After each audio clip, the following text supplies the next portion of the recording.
Hello everyone! Welcome back to my channel. For today's video ay isi-share ko naman sa inyo kung paano bang mag-register ating mga anak na half Filipino and half Pakistani. Ito po ay para doon sa mga Pilipinang may asawang Pakistani na nagkaroon ng anak o nanganak dito sa Pakistan o sa ibang bansa. Bakit ba kailangan nating irehistro ang kapanganakan ng ating anak sa Philippine Embassy? Ganito po kasi yan, kung gusto mo na i-keep ng anak mo ang pagiging Filipino citizen, o para magkaroon siya ng Philippine passport, napaka-importante po talaga na irehistro natin sila sa Philippine Embassy. Nang sa ganon ay mairehistro ang pangalan at kapanganakan ng ating anak sa PSA o Philippine Statistic Authority. At nang sa ganon ay magkaroon siya ng birth certificate galing sa PSA. Ang dokumentong ito ang isa sa napaka-importanting dokumento sa pag-a-apply ng Philippine passport. At ito nga po ang mga dapat nating gawin. Pag ang bata ay ipinanganak sa hospitals, ito ang una nyong gagawin. Mag-request ng birth record sa hospital kung saan ipinanganak ang bata.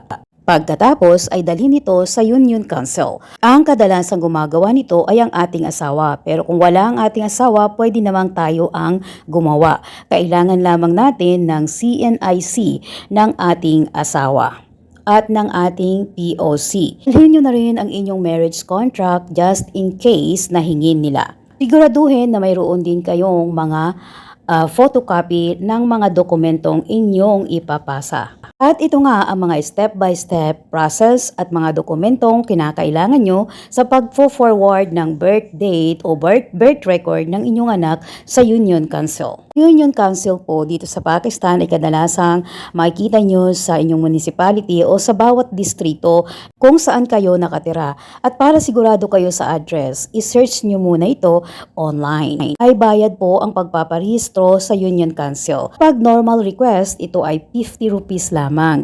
Pero kung gusto nyong i-expedite at gusto nyong makuha within a day, kailangan nyong magbayad ng 550 rupees. Kung ang bata ay ipinanganak sa ating tahanan, kailangan po natin ng mga dokumentong ito. At kapag po na-settle nyo na ang dokumentong ito ay maaari nang i-forward sa Union Council ng iyong asawa o ikaw mismo kung wala ang iyong asawa. Siguraduhin lamang na mayroon kang CNIC ng iyong asawa o marriage contract o ang iyong POC.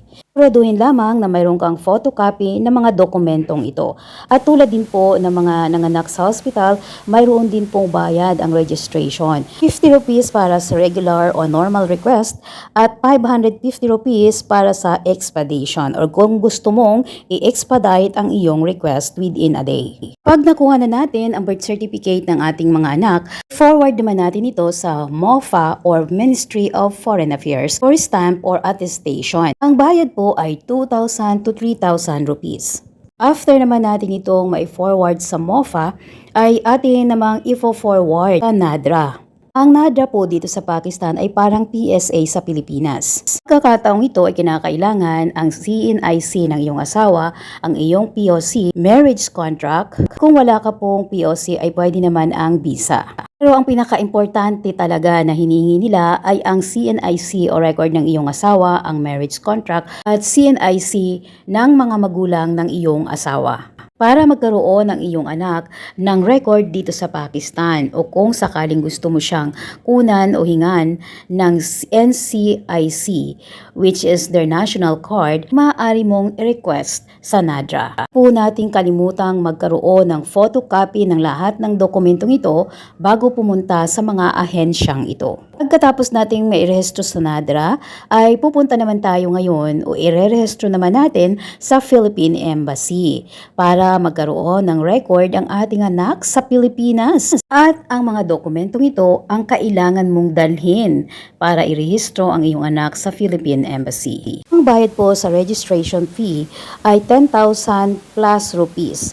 At maaari pong magbago yan pero hindi bababa sa 10,000 rupees. After nyong mairehistro ang inyong anak sa Philippine Embassy, ay maghihintay kayo ng 6 months at pwede na kayong mag-request sa Philippine Statistics Authority sa Pilipinas ng birth certificate ng inyong anak. Hindi ako sigurado kung pwedeng i-expedite ng Philippine Embassy ang pagpaprocess ng ating request.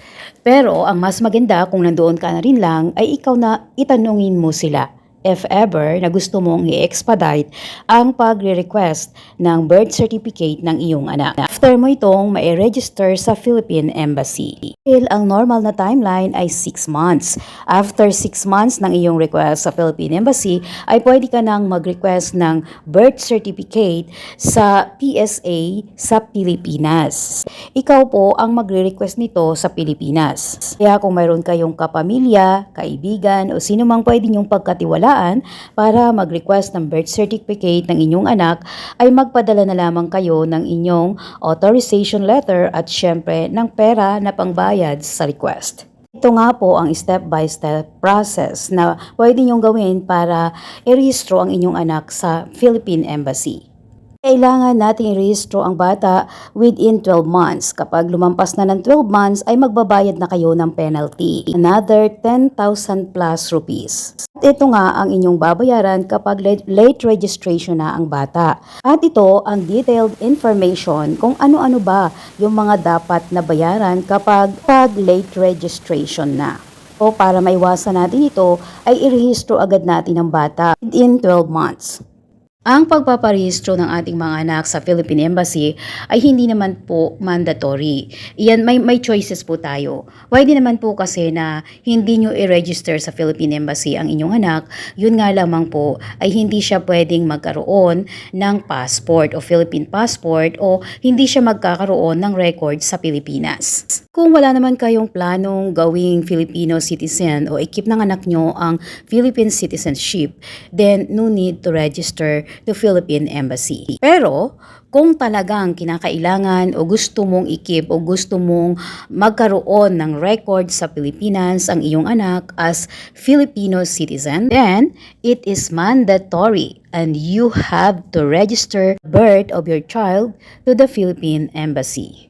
Mga impormasyong aking ibinabahagi sa inyo ay mga impormasyong nakuha ko aking mga kaibigan na kapwa ko rin Pilipina at nakapag-asawa ng Pakistani. Ang mga impormasyong kanilang ibinahagi ay ayon din sa kanilang iba't ibang experiences. At syempre ang ilan sa mga yan ay na-research ko na rin to make it sure na ang mga impormasyong ibinabahagi ko ay totoo o may basihan.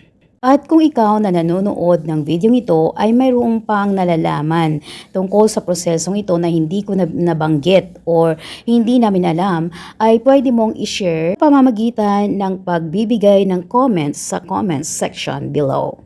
At ito lamang para sa araw na ito at I hope na nakatulong ako kahit papano lalong-lalo na doon sa mga kababayan kong may ganitong klase ng problema o issue. Iwasan po nating magpa-process o ipalakad ang ating mga papeles o papers, mga agency o yung tinatawag nating fixer o kung anumang klase yan na pwedeng mag-process na kailangan mong magbayad ng malaki.